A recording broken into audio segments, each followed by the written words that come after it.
Перекресток в самом центре Петербурга. Все спешат, торопятся, и очень мало кто из людей знает, что в городском фольклоре это пересечение Гороховой и Малой Морской называют перекрестком Пиковой дамы. И дело не в одном доме. В этом доме, например, был ресторан, где познакомился Пушкин с Дантесом. Это знакомство сыграло потом роковую роль в жизни поэта, а именно он написал «Пиковую даму». По диагонали находится дом, где жил Петр Ильич Чайковский, который написал оперу «Пиковая дама». Я думаю, что, глядя в окна на дом самой Пиковой дамы, дом княгини Натальи Петровны Голицыной, которую считают прототипом пушкинской героини. Она жила по соседству с молодой четой Пушкиных, они снимали квартиру на Гороховой, однако вздорная старуха Пушкина не взлюбила и практически от дома ему потом отказала. Она была дамой высшего света, она была фрейлиной при 4 императорах, статсдамой, поэтому что ей мнение какого-то поэта, а он выведет ее в повести «Пиковая дама». Когда мы читаем о XIX веке, у нас складывается впечатление, что дворяне либо дрались на дуэлях, либо играли, кто во что. Достоевский, например, предпочитал рулетку, потому что он считал, что это в чистом виде игра с судьбой, а не с другим человеком.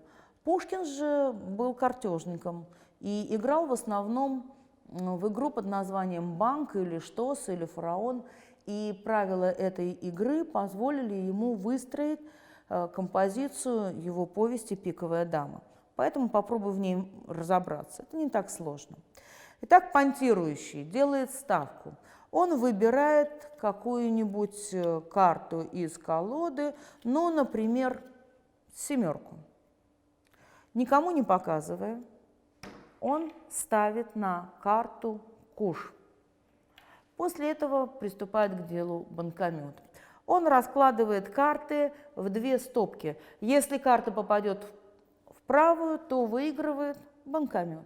А если в левую, тогда понтирующий. Мать значения не имеет. Итак, посмотрим, повезет ли нам сегодня. Семерка. Семерка легла в левую сторону, значит, выиграл понтирующий. Куш мой. Как играл Герман? Герман в первый вечер, после того, как узнал тайну 3 карт, поставил на тройку и выиграл.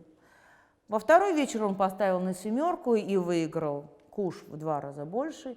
И, наконец, целое состояние он ставит, 3-й раз должен поставить, как мы понимаем, на туза.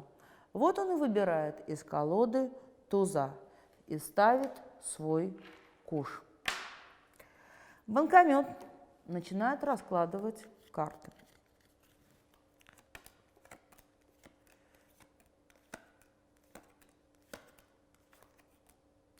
Как только упал туз, Герман восклицает: он выиграл, и показывает карту, не глядя, сам.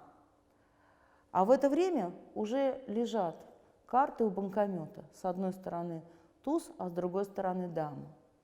«Ваша дама бита», говорит банкомет, потому что дама оказалась в правой стопке. Герман ошибся. Он думал, что он поставил на туза, но случайно взял другую карту. Таким образом, пиковая дама становится его проигрышем и проклятием, и игрой случая, который оказался не в его пользу. Читая «Пиковую даму», мы как будто оказываемся внутри карточной колоды при игре в банк или штос. И особое свойство карт – это их двойственность. Их можно крутить так или так, как карты лежат. Такими же чертами наделены и герои Пушкина, тоже двойственные. Даже «Пиковая дама», старая графиня, была не всегда такой вздорной и недоброжелательной старухой. Когда-то она была молода и хороша собой, и говорят, что 50 лет назад в Париже за ней волочился сам Ришелье, а сейчас она превратилась действительно в очень неприятного человека. Герман, тоже двойственная карта. Двойственность его подчеркивает Пушкин, когда говорит, что у него профиль Наполеона и душа Мефистофеля. Почему Наполеона? Объяснение в романе Евгения Онегин. Мы все глядим в Наполеона, двуногих тварей миллионы, для нас орудие одно. Примерно так и относится Герман к другим людям, в частности, к старухе, от которой надо узнать тайну 3 карт. Но и душа Мефистофеля. Мефистофель – это известный охотник за душами, в данном случае охотник за картами. Но валет не может победить даму. Для этого ему нужно стать картой более сильной и могущественной, ну, например, королем. И тогда, обращаясь к новой гадательной книге, мы узнаем, что король пик – это воплощение мудрости и власти. Но Герман-то на этом не остановится. Он же не просто потребует от старухи раскрыть секрет, он еще и достанет револьвер, чтобы показать, что он не король, а даже туз. Он самая сильная карта, и он сможет победить пиковую даму. Так и получилось, но тем самым Герман становится невольным убийцей, становится причиной смерти графини. Но Герман ошибся не только тогда, когда угрожал графине, он ошибся чуть раньше, ошибся дверью. Мы помним, что при игре в ШТОС банкомет раскладывает карты на 2 колоды. Правая сторона банкомета проигрышная, левая сторона выигрышная. Лиза очень точно подчеркивает, что Герман не должен перепутать двери, он должен войти в левую дверь, чтобы оказаться на свидании с Лизой. Но Герман делает неправильный выбор и открывает правую дверь, которая ведет в спальню графини. Он проиграл. Проиграл все. Проиграл свою жизнь, проиграл свою любовь, проиграл свой рассудок, потому что ошибся дверью. Когда произведение входит в литературу, его персонажи начинают жить уже абсолютно самостоятельной жизнью. Так произошло и с повестью Пушкина, и его герои обживают Петербург. Сама графиня, например, пиковая дама, претендует на 2 дома. Один дом на Морской, а второй дом на Литейном.